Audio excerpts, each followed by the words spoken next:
It is starting to get a bit chilly here in Annapolis, and the boat show is winding down. So we are looking to see when we can head south.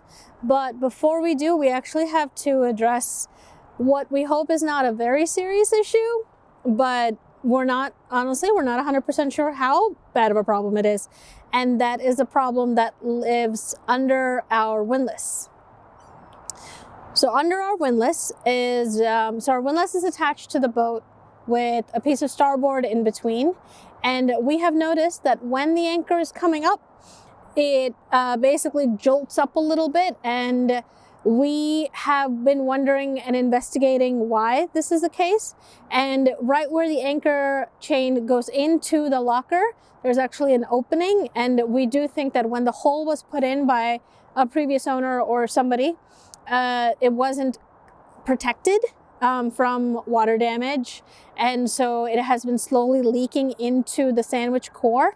And we now today have to see how bad and extensive that damage is. So is it full delamination, or is it just a little bit of damage that we can epoxy back together and it's a short repair, and then we reinstall the windlass back onto our deck? So we are going to do all the investigation today, and then hopefully tomorrow we can start to do the repair for it. But once that is done, I think we can start our journey south a little bit more comfortable.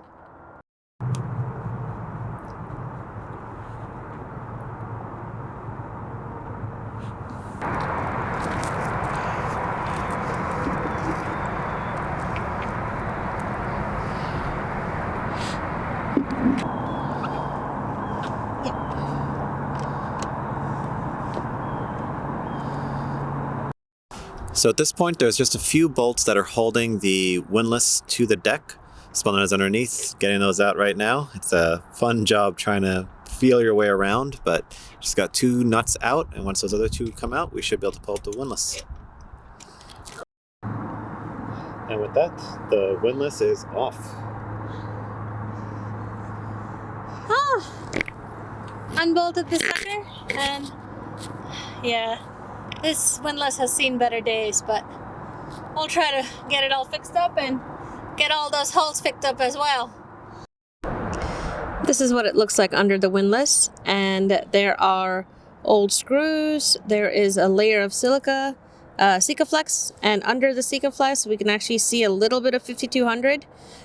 We see 1, 2, 3, 4, 5, 6 holes, and then some holes for the bolts.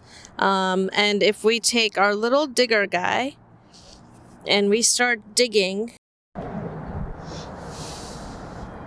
we start to see all this is soft. It goes right through. And so our hope is to take this guy and another 90-degree little diggy tool, and we're going to dig through all of this, and any part of this, and until we hit good strong wood again. And then we're going to fill that back up with as much fiberglass and epoxy that we need to in order to make this part solid again, this part of the deck, and then we'll put the windlass back on this.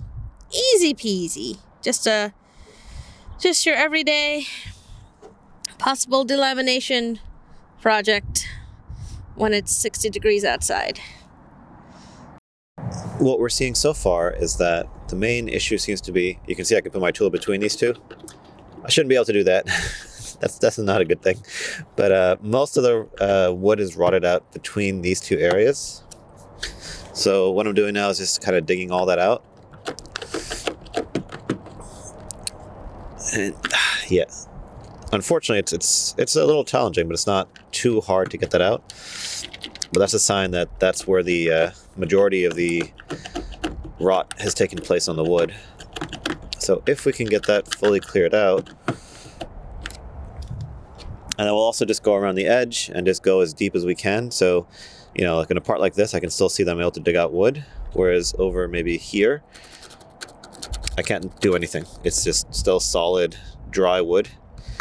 So that's good. That's a really good sign. That means that this part of the deck here is still solid. This here is what we need to fix. And I'm very happy to report that it's not. You know, I can dig all the way this way because that would mean that our cleats would also need to be rebedded and everything else. So yeah, it's actually a good thing that as we're digging through, we're only finding maybe, it seems like this is our problem area. There might be some over here and some over here, but we'll keep digging through and we'll see what we see. All right, come up with a little nifty system where I take a little bit of acetone and I put it in a syringe and I just put a little bit underneath. There we go. And that way the Sikaflex is just a little bit easier to remove. I just been able to get a nice big piece started with squirting a little bit of acetone underneath it as I keep going. Hoping to make more progress faster today, but hopefully we can get this whole layer off, get that chain off, and get this area nice and clean for fresh epoxy and fiberglassing. So Spandana is getting ready to head outside and do some sanding. So she's got her Tyvek suit on. You want to show them your feet? She's got her protective footwear on, and she is ready to go sand down whatever's left of that Sikaflex and get it ready for tomorrow's sanding. Good luck, Spandana. Thank you. You ever look at your person and you're just like, I married the State Puff Marshmallow Lady? I cleaned it up with acetone, a lot of acetone, and sort of trying to get any of the little fibers and stuff off. And there is maybe a minute little bits of Sika left, but they're so thin that the sandpaper's not picking them up, and neither is a scraper. So I think they'll be okay. And I've sanded underneath this, so I put the sander underneath and kind of sanded up the bottom of this, which looks okay. I think it'll be enough for the fiberglass mesh to stick. We'll get this chain out of here and this guy out so we can clean it up. And tomorrow we fiberglass the bottom. Unfortunately, that didn't work out to plan, and the more we dug, the more we realized that we needed to cut the top off. And we're continuing to cut out and just kind of rip away at anything that feels soft. So for instance, this here, very solid, no worries about that. Just want to dry it out before we seal it up, but it's maybe something like this. See how it just scrapes up? Want to just continue to get those out. So we're going to expand the hole just a little bit more, make sure everything looks good. Then once we make a bevel that the new fiberglass will sit on, we're going to get some replacement wood for the inside of this. And then it's fiberglassing time to kind of attach the new material onto all of this. This is what it looks like after we've cut away at the edges for a while and scraped away at the wood and just really chopped away at it. And you can see that for the most part, it's not quite square. As we found areas where we felt soft wood, we just continued to cut away at the deck. But this looks mostly like the final shape we're going to end up epoxying over. So at this point, it's really just sand down those edges and we'll start the next phase of this job. But everything we feel here is either the fiberglass underneath, well, mostly the fiberglass underneath. This section right here feels solid. This part here, I don't know if it's very visible, but I think this is the part that was basically going to break if we didn't do this repair job. You can see that the fiberglass itself has weakened and is really starting to flex. That's not good. So we're going to really need to repair that. And also we're going to need to go through and really think about how to support the windlass underneath once we patch all this up again. We have sanded down the edges now, so we've made this bevel here. You can see that basically the wood underneath and the fiberglass on top of it's basically at the same level, and then it tapers back out to the regular deck level. So this is basically what we're going to build up to and then eventually we're going to sand all this flat once we're all done. But the prep is really done here. We also have to take out this part here. So we're going to use the heat gun, kind of set it up so that it's pointing at the hole, and use it to dry out any spot that still feels a little wet. And then we should be good to go with the first layer of epoxy.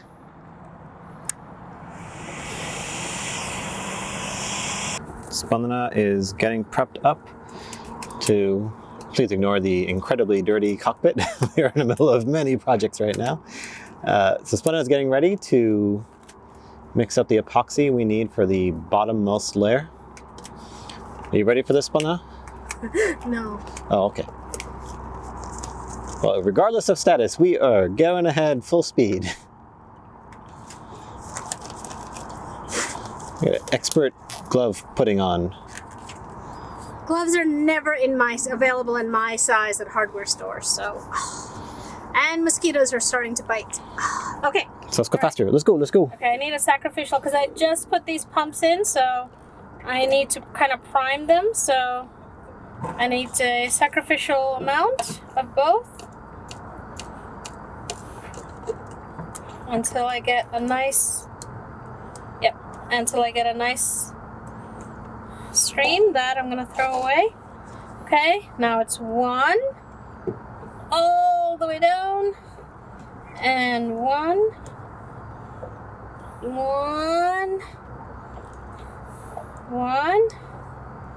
I'm gonna do one more, and one. I think that's enough. Yeah, looks good. Okay, I'm gonna mix the two.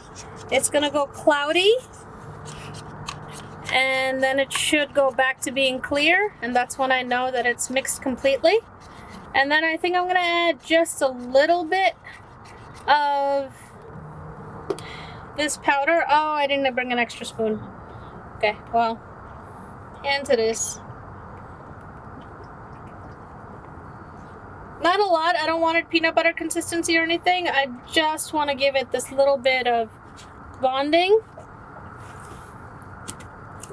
Close that up. And then mix it up. And we're ready to go.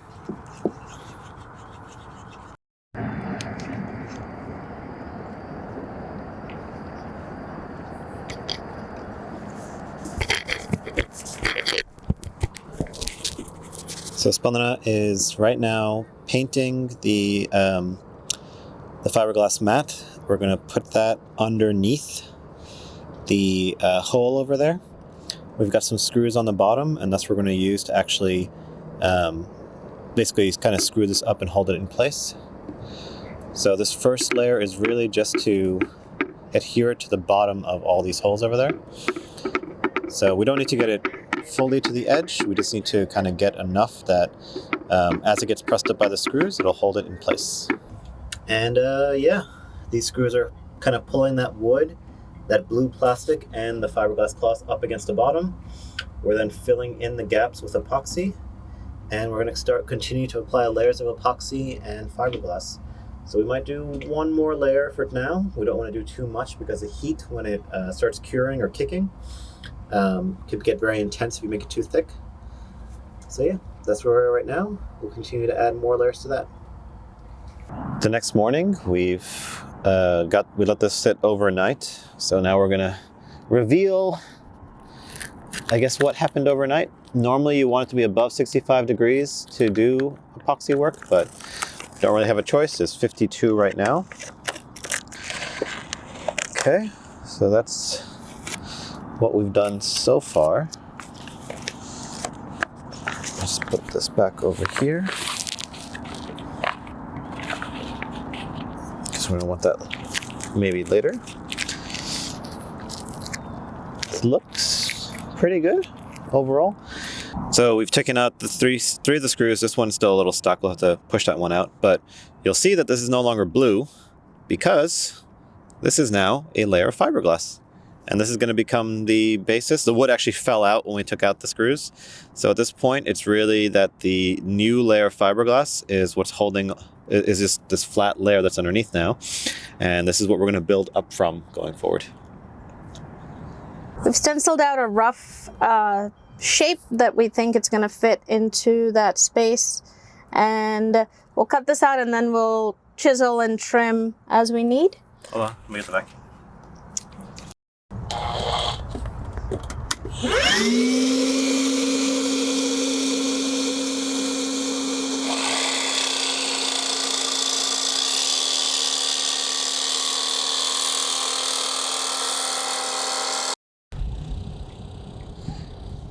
So now we're just painting the entire area with epoxy. And then the mat will go on top of that, and the wood will go on top of the mat. Okay, so all the wood pieces are in. We wished we could have put one nice solid piece of wood in, but the shape didn't quite allow us to do that. And it is fiberglass down, so we're going to put some weights on it and cover it up and leave it alone for a few hours and then cover up the top. It's been about 2 hours and our little diesel guy has done its job by weighing down the wood, and now we'll see what it looks like underneath.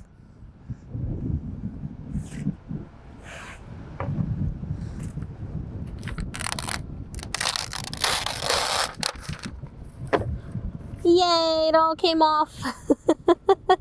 There's always a little tiny doubt if it will, but that all looks good. And now we add on layers of more fiberglass on top of that.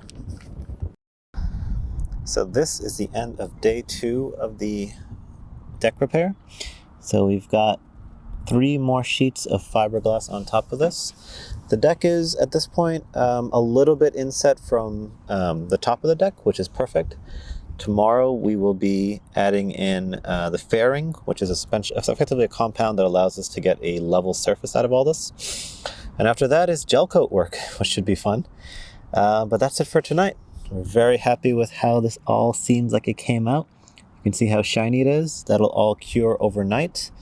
And then tomorrow it is on to the next step. Fairing compound on. We had a bit of a late start today because it did not go over 65 degrees till 2 p.m. So it hit a magical 67. So we came out, sanded everything down, and put down some fairing compound. Does make me want brownies all of a sudden though, or Nutella, or chocolate cake, fudge, something. Now I'm hungry now. All right, all done, waiting for this to dry, and then tomorrow we gel coat. Yeah, fairing compound sanded down. Next is gel coat. All right, we took off the cover that we'd put on after the PVA mold, and it did not come out as intended or expected. It's actually quite terrible. It is very uneven, and the mold didn't, the plastic didn't stick to it, but it definitely gave it ridges that weren't there before. So I think we kind of did this wrong. So we're going to sand it down and redo it. Sometimes you don't get it on the first try, but that's okay. So about 3 discs later, we are back to our fairing compound for the most part. So I think these are the parts where the fairing compound wasn't exactly level and it had a few bubbles in it, and the gel coat filled it in. And I don't think that it's a great idea to take off layers and layers of fairing compound just to get that stuff out. It's pretty thin and it's very level, so I think we're just going to put a layer of gel coat over this. I think I'm going to go over it one last time just to get any little tiny bumps out and to try to get some of this circumference of this cleaned up a little bit, and we'll do gel coat trial number 2. Okay. And this is what Splendor currently looks like. I don't know. This is a very problematic mess. Because what happens is you're like, okay, I'm all set. And then you go to put this on.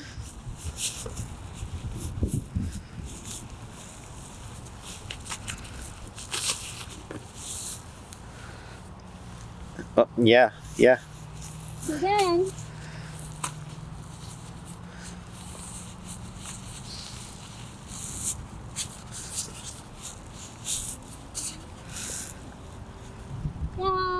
Perfect. Ta-da. Just yank on your hair a few times.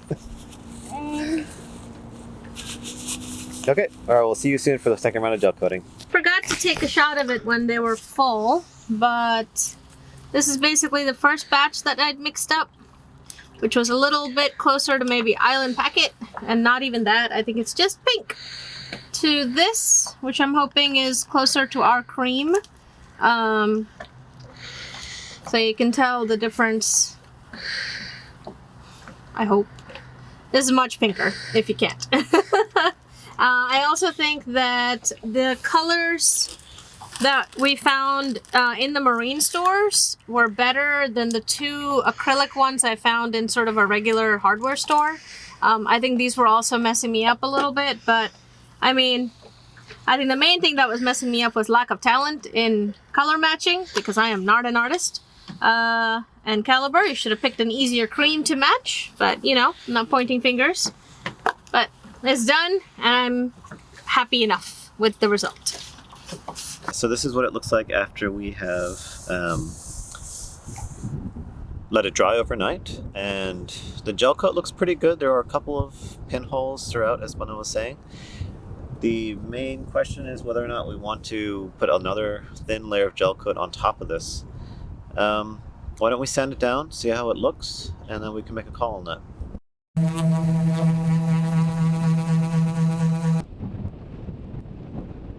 The irony of the amount of work we've done is that we took 4 days to basically rebuild our deck in this section, only to put new holes in it. But these are strong, dry holes, and that is the most important thing. We actually took the gate off from up there because our new anchor, along with a swivel and shackle that we bought for it, are now going to go past the point of the gate. So we actually took that off. We're going to move it back. So we drilled two holes for it. We removed the chain tensioner, because we'd never ever use it. And then we lined it up with our new windlass holes. So these are the 4 holes that the bolts will go through, which will be through bolted.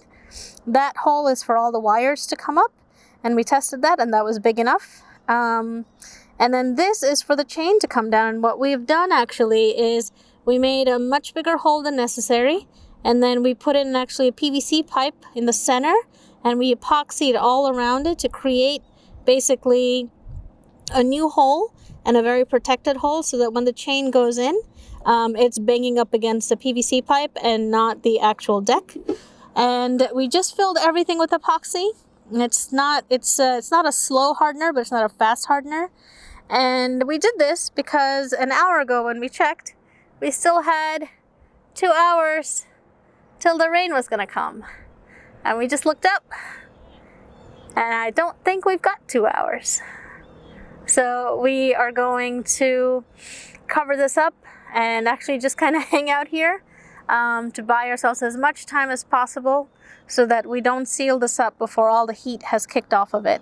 So hoping the rain will hold off just for maybe an hour to give us a little bit more time. But yeah, that's how boat projects go, I guess. But this project is 95% done, and I cannot be more proud. And for those of you who are horrified at my color matching, I was not trying to match this. This is the anti-skid. I was trying to match this, and if you can see, I think I got close enough. Definitely going for the good enough award for this one, but extraordinarily happy with our project so far.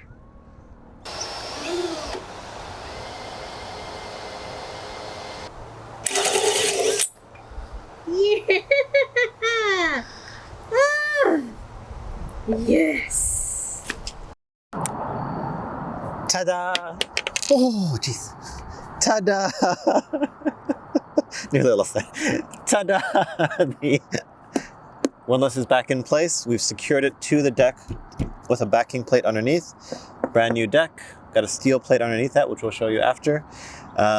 So windlass is here. Right now we're just holding the anchor onto the deck with 2 lines. I'd like to change that and go back to using our chain.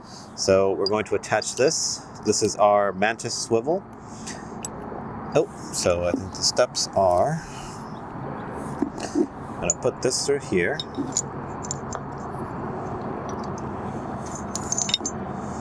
Pull that through. I'm going to put the chain in like that.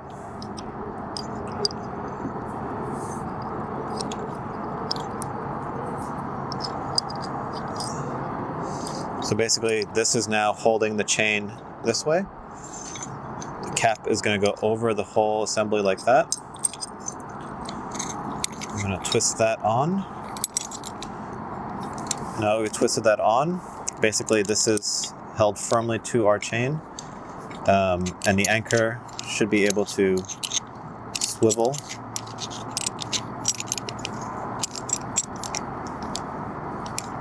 Well, this whole assembly, basically the chain stays in one place. The anchor can now turn as it needs to on the bottom, and as it's coming up, it'll turn to the right direction on the ground. So we're going to attach this end to the anchor.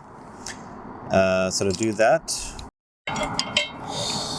so that we have this on the anchor here. This part here, which has this hole in it, goes there. We're going to place the bolt through. Tighten that up.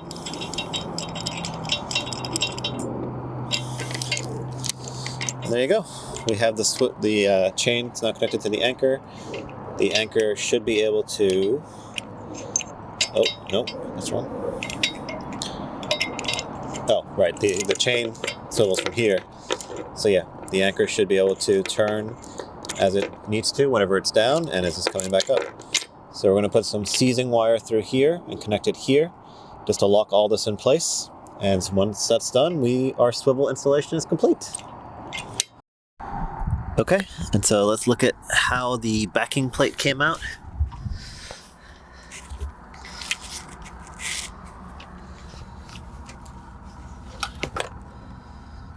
So you can see it there. That's basically a 1/10 of an inch of solid steel holding the anchor, the windlass to the deck. Those 4 bolts holding it up through.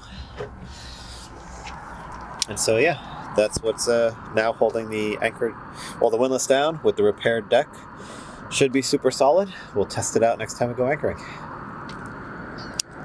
What? You want to tell everybody what just happened? So we were working on the windlass, and our little box that we keep our butyl tape in just flew off the deck and was drifting down the side of the boat. So we ran back, jumped into the dinghy, grabbed it, and came back to the boat. And where was the dinghy? The dinghy was the dinghy was all tied up, so we had to drop the whole dinghy as fast as possible to get to the tape. So. The butyl savior right here, ladies and gentlemen. Well, the butyl's up there. It was just the box, but I'm glad we didn't end up littering in the Chesapeake. Oh, okay. Yeah. We chased after a cardboard box then? I knew the butyl was in it. We would have lost it. I thought the butyl was inside. Can you go check if this butyl's inside on the deck? Let's go make sure we had the butyl. Okay. This is fine. Yeah.